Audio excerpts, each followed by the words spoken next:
all this. It needs to go. The freeze is coming tomorrow night, as well as the rain that's going to start early tomorrow.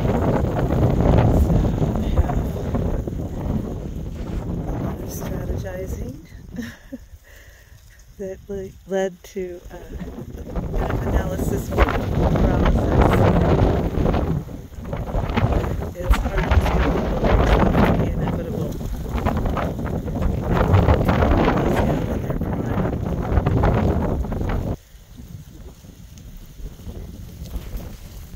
Some crops like these ought to be cut as the whole vine and hung upside down, but I don't really have room inside the RV for that, and that's basically the only place that's gonna not freeze is inside the RV. So I'm going to probably have to cut these with some vine attached. And according to my research, even this corn needs to be harvested before the freeze. And even if the kernels are not dry, hopefully they're formed well enough to dry nice and hard and become cornmeal.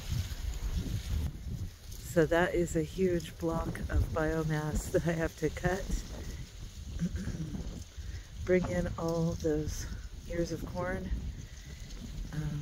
peel the husks back, and hang those. Now those I'm going to hang in the RV.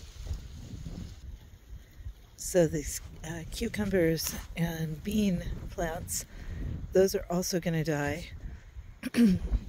But the poultry really likes those, so I think it's going to be a simple task of snipping them off and throwing them onto this side of the fence for the poultry. Like, take what we want and throw everything else over the fence, and that way they can make short work of it. It won't just get melted. Like, these plants will turn black and look like they're melted if they get frostbitten. And we're going to have to say goodbye to zucchini of the day. That season has passed. Fleeter meowser. Oh my goodness. Look at the size of that one. And yeah, all of this is warm season crop that needs to get thrown over the fence so that the animals can use as much of the foliage as fodder and it won't go to waste. Melons, squash, beans, tomatillos, okra, they all need to go. Corn. So I'm hoping to at least harvest everything harvestable today. And that will join the ranks of what I showed you at the beginning of the video. You may have noticed Ivan and I created this lattice work using baling twine in an attempt to keep the chicks from getting into the garden. And it works where it exists, but they can go above it into that next piece. Here's our big bag of baling twine, and tried to keep it tasteful with this pale yellow that matches the straw and the dead grass. But look at all these tomatoes. These beautiful peppers are just gonna die. We've got several days of hard frost. Sunday's gonna have hours below freezing. This is what I did yesterday. So I threw all of the squash and half heads of sunflower seeds, and then I laid seeded sorghum stalks around that perimeter. I think Jerusalem artichoke also dies back. So I'm going to have to chop those before it freezes. Hang them somewhere or lean them somewhere for sheep fodder. I think rabbits are supposed to like that too. I took out all those buttercup squash. I found a bunch of bean seeds.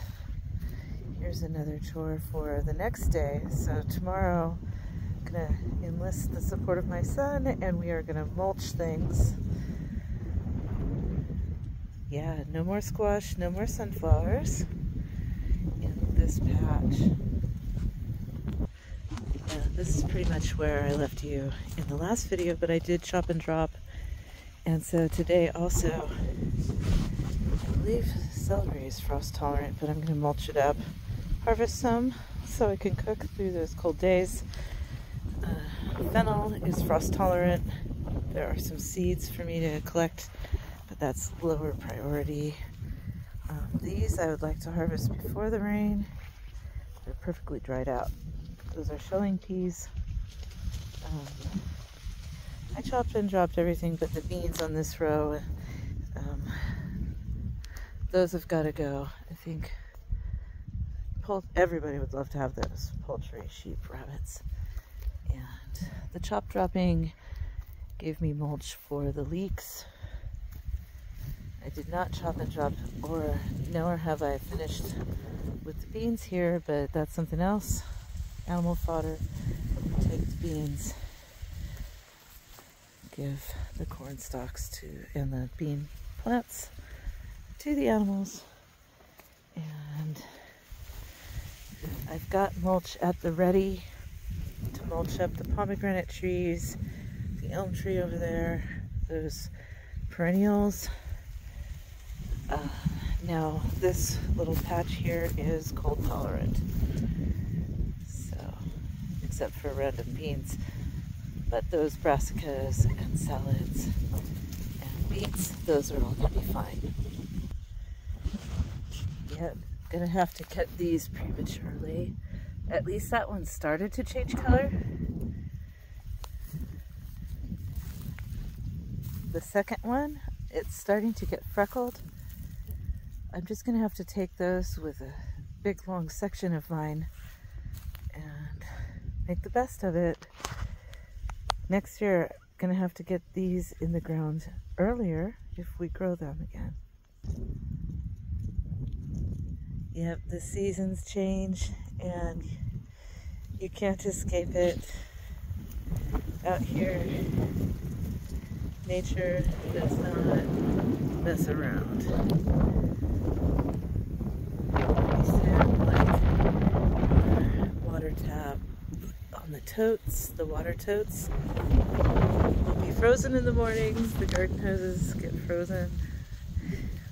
The animal waters will have a thick coat of ice. But then, after that, we're gonna have more mild weather. So, we gotta roll with the punches here. That mild weather will be perfect for planting more of those cool weather crops. These gentlemen are on standby for bonus treats. Yeah, it took a while for these snap peas to dry up for seed, but it's definitely time to harvest those and these lettuce seeds as well. And this native seed variety of a lamb's quarter, time to harvest those to propagate for next year. There's a little bit of sweet potato vine. I'm going to bring that inside and try to pot it up. And, you know, random things here and there. Sorghum has to be cut before the frost tomorrow. All right, well, I am going to get to it.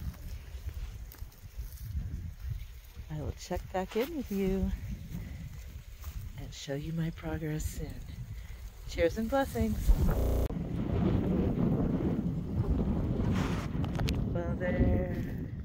it goes. There goes the Indian corn harvest. And that was tough. That was tough to cut these down when they were only, I would say, halfway done. But now I know. Allocate more room for corn next year. And I'm really pleased with some of these.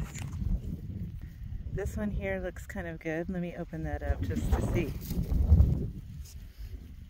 Well, yeah, see, they're kind of small, but I think they'll still dry to grinding hardness, hopefully. If they don't, then they're bird food. If, as I shuck these, if they're underdeveloped, they'll be, you know, sheep and poultry, and I bet the rabbits would still like them when they're tender. I think this is a little high glycemic for rabbits though. So, sheep and poultry. We have a whole box full now. Right, so I lack the medieval technology needed to stack these in shocks so that they can remain edible for fodder. But Ivan is going to stack them for me along the fence line, where they will weather the storm and then be fed. Oh, cats. My goodness, cats. Anyways, where they can remain fresh enough to feed. It sure looks and feels different out here without the corn patch that offered so much height and shade and a windbreak. And, you know, if it weren't so useful as animal fodder, it might have been nice to leave that up just as a windbreak and all that. But up next is to just creep down each row, taking out tender, warm season crops and vines. Like this one here is a cucumber that has a couple big fatties on it. But the vine itself is going to melt. The salad though, those lettuces, those are great. The rest of that row, minus the cucumbers. And there's things to harvest, lots of beans. Cabbages will stay. And then the tentacle monster. So I'll check back in with you. Cheers and blessings. Okay, I'm back out here after lunch. And I am collecting okra and beans to start. Some of these okra are quite large. We'll see how they are inside. And then you can see over there, I left a few of the biggest pods. I don't know how it's going to respond to the freeze. We'll see if those make viable seeds. They're too big to eat. So up next, I'm going to clear this fence line. It's got, obviously, more sorghum gone to seed. I think I've collected enough seed from yesterday, so I'm just going to lay these down outside for the poultry. I tore up one of these sunflower heads and threw it over there. If I have time, I'll do that to the rest. At least throw them over there. The birds can peck them, they'll discover them. Give the stalks to the sheep. Yeah, the birds like to eat these bean vines and the cucumber vines. So those are both going to go over the fence so they can get the rest. And we'll see what the harvest holds. The beacon, the beacon was answered.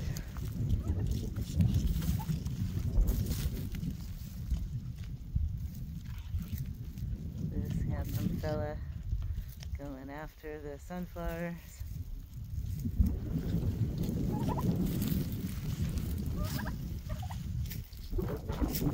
Sorghum for this chicken.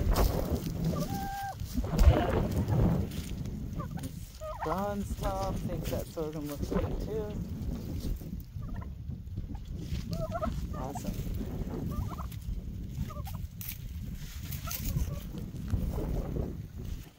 Already got a little cucumber there. Beans too.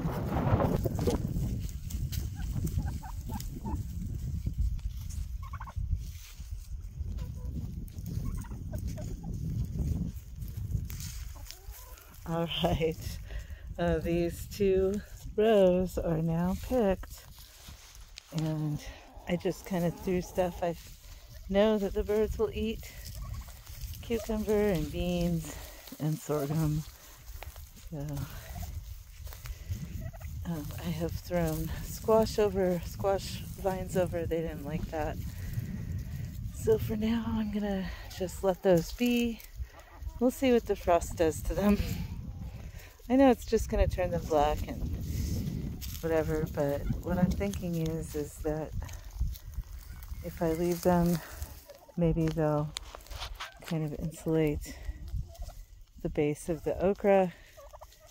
Maybe we'll get just the tops frostbitten, and I can cut them down and we'll restart from scratch at the base. Because after these few days of freezing temps at night, we're going to go back to, well, not all the way back to the 80s, but to the high 70s, I think. And so maybe stuff will grow still. If it doesn't, then chop and drop time. And more room to plant cold weather crops.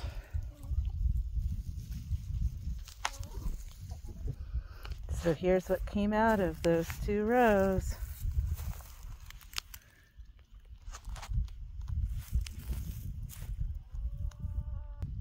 All right, I'm gonna hit the next the next row. I already did the okra. I'm just gonna kind of work on this mass. The Magdalena vines are just stretching way out into nowhere, so I'm gonna cut those. I like to have a clean visual. That helps me feel like I'm finished. All right, I'll check back in with you.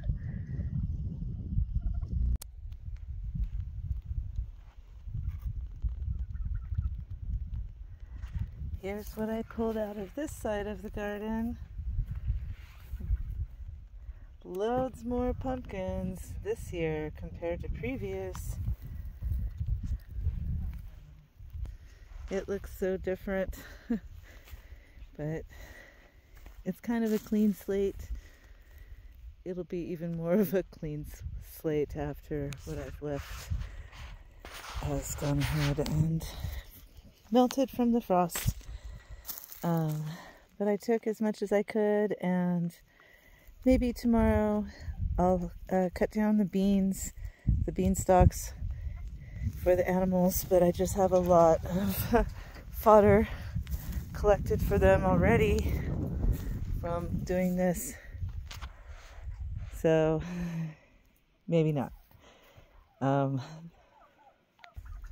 still need to take care of these, so the sun is going down, but I'm gonna try to get as many as I can tonight so I don't have to think about it as urgently tomorrow.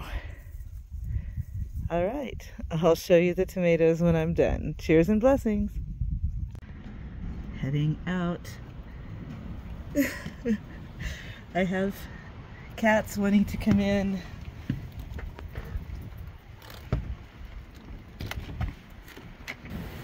It is extremely windy this morning, but we have to do what we have to do. We need to harvest the rest of the garden and mulch it for the freezing rain tonight. Okay, we are experiencing what I like to call a sandmaspheric river because we're having a sandstorm and it causes the wash to flow with grit. But that is our circumstances that we find ourselves in, and I'm here to harvest. It is going to freeze tonight and then the next night, and I've got loads to pick. I'll check in with you and I'll show you what I get.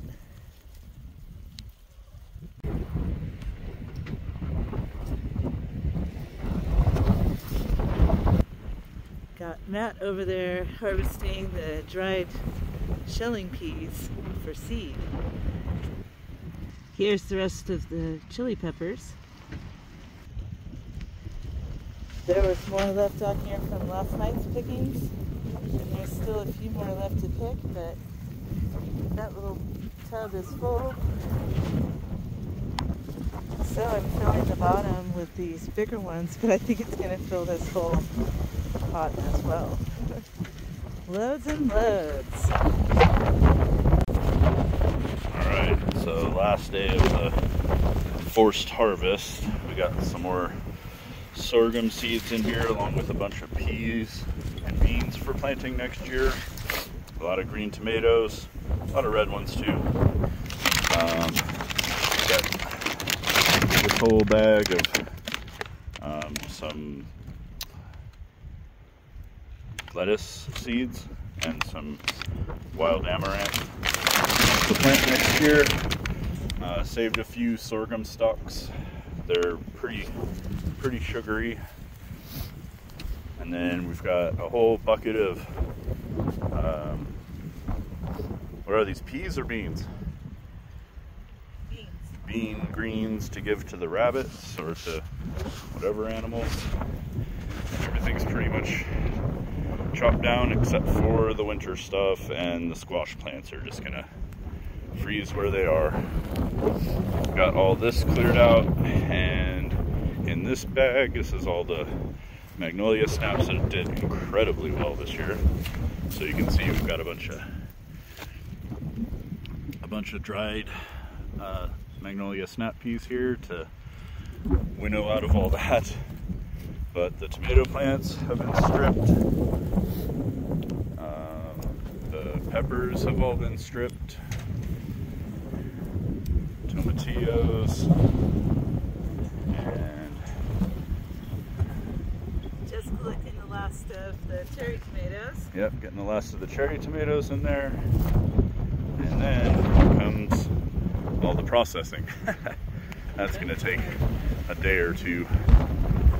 Yeah, that's gonna be crazy. And then down here, I know she showed this already, but just to give some scale for these okras, that's my hand, that's the okra. So I don't know if that's gonna ripen in the freeze or not, but there's, I don't know, 4, 5, 6 of those left on these okras. I know the okras will freeze, but I don't know what's gonna happen to their fruit. And all the zucchini plants. Woo, there's a lot. There you can see all the cornfields gone.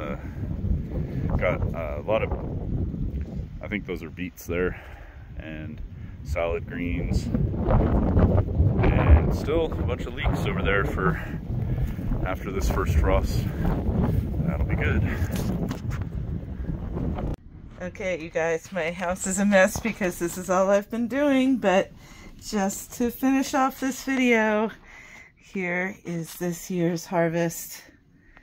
And there are different levels in these stacks, and it's going to be fascinating to see what the total weight is. And count of these pumpkins. I know that that batch right there adds up, or brings us up to 25, and then there's a few more in there. So, all right.